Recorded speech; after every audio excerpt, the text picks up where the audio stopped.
Good afternoon, Professor. I hope that this video finds you safe and sound and that everything is good to go with you after Hurricane Florence. For this week's assignment, you had us read a journal in reference to the Iron Triangle.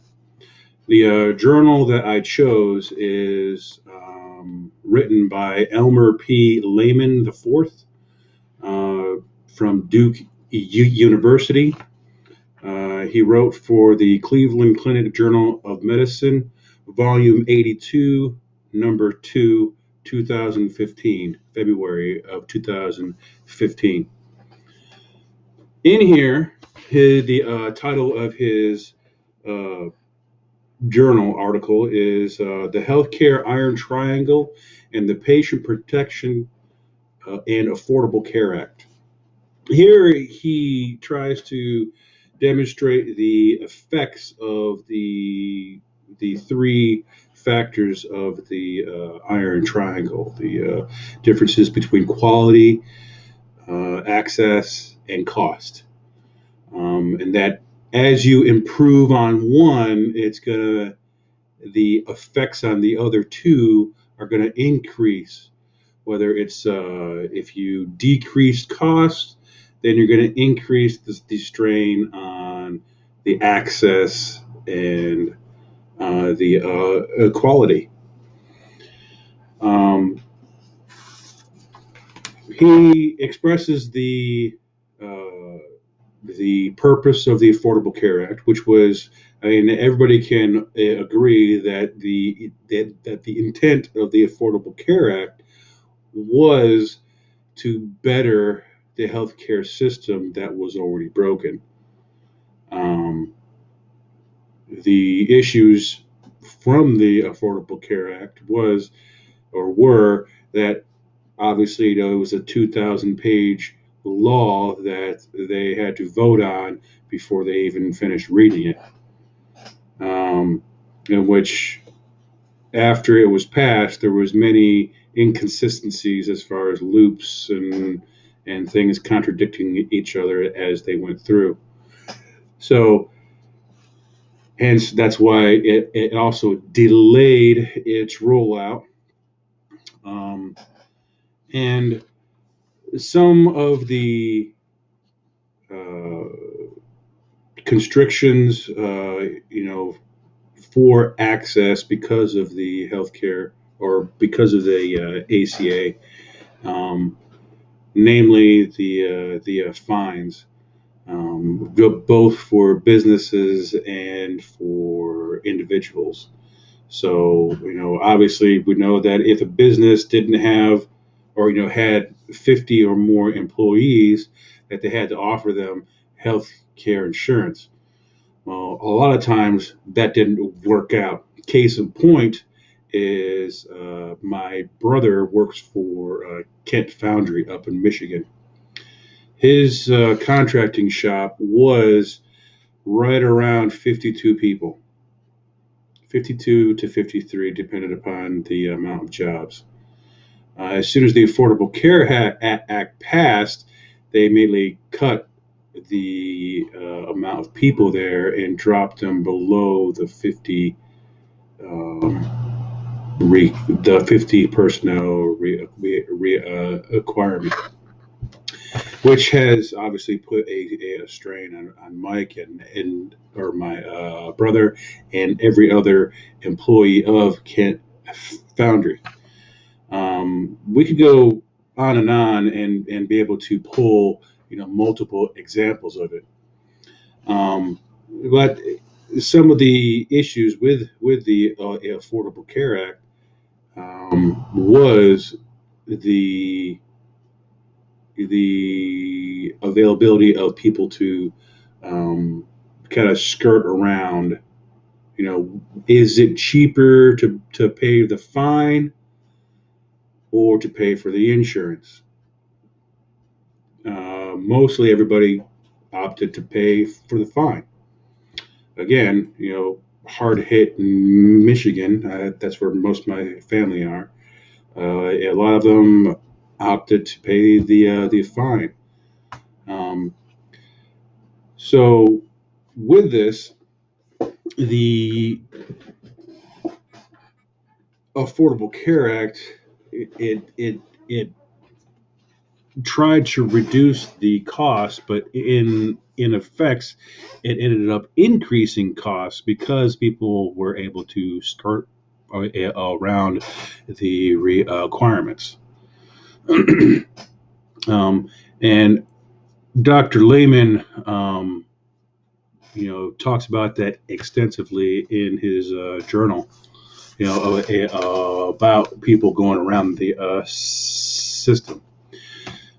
After he was done talking about the cost, he went through access and quality, in which obviously if the cost of healthcare is negligible, then people would use it more often. Case in point, I know that you also served in the military, and you are familiar with sick call and how that worked there.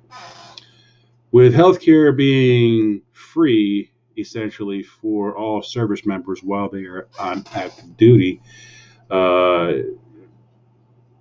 people would, soldiers would show up to sick call with regular sniffles that could be cured with over the counter medication in just time.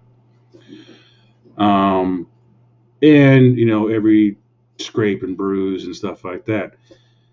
Now, if soldiers were forced to pay for it, in which I'm not advocating that, but in the instance of if they were forced to pay for that, then the health or the sick call numbers would drastically go down, just because soldiers would have to pay for it. This is the case in point. With the Article 2, is that if you lower the cost of healthcare, you know, to drastic levels, then it would just overwhelm a already stressed system. As we know, we've been lacking a lot of nurses, doctors throughout the healthcare system for decades now. Um, so if we did reduce, or if the costs were reduced to that point to allow easier access, then that system would be clogged, as you can say. Um, Another case in point is again, half my family live in Holland. I think I've already discussed this on a previous assignment. There in the Netherlands, they have universal health care, to where if an individual is sick, they just go to the clinic and get seen. Now, with that, there is issues with access. Uh, if you're sick, you can go to the clinic and you will feasibly stay there for about 6 to 8 hours before you are seen. Even the initial screening, it takes about 6 to 8 hours to get seen. Um, Based on how long you've lived, would also determine how much care is given to you. Um, for instance, my cousin's mother, who was 80, went in to go get seen because she had some abdominal pain. Um, and the doctors basically said that she had lived a long life and that it's time to make plans. This was before she was even screened. The doctor just came in there, took one look at her, and said, "Oh well, she's had a very long life. It's time for her to basically go," because he had more patients to see. So obviously, if that were to happen here in the U.S., there would be lawsuits galore. I mean, lawsuits everywhere. So as you see, the Iron Triangle, any minuscule changes will affect either one of the three. Now, there was a reply to the journal. Again, the journal article was February, volume 82, number 2, and volume 82, number 6 in June. A Dr. Kevin Riggs responded to Dr. Lehman's assessment of the Affordable Care Act. And there, he cited that the assessments that Dr. Lehman had, or the conclusions that he had come up with, was based off of more or less the viewpoint of comparing the Affordable Care Act with a magical healthcare system, that he didn't accurately have a control to compare and contrast the ACA correctly. He did concede, though, that in which they all did, or both of them did, agree that the intent of the Affordable Care Act was good, but again, the execution of it was not. All right. Now, having already worked in a hospital and a Department of Medicine environment, knowing costs and how they affect patients' decisions on their treatment, on whether they want to pay up charges for specific services or whatnot based on their care, is a significant concern. Because obviously, as a healthcare provider, we want to see the best outcome for the patients. Really, no matter what the cost is, but obviously that final decision is on the patient.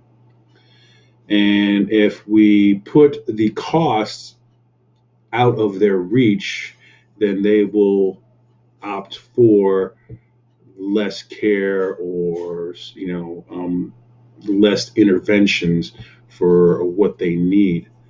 And again, nobody wants that. We want everybody to live out their lives, the best that they can, and afford them the opportunity to do so. So, again, this is Jason Davies. Thank you for listening to my video. Hopefully I get an A. And I will talk to you later, Professor. Bye-bye.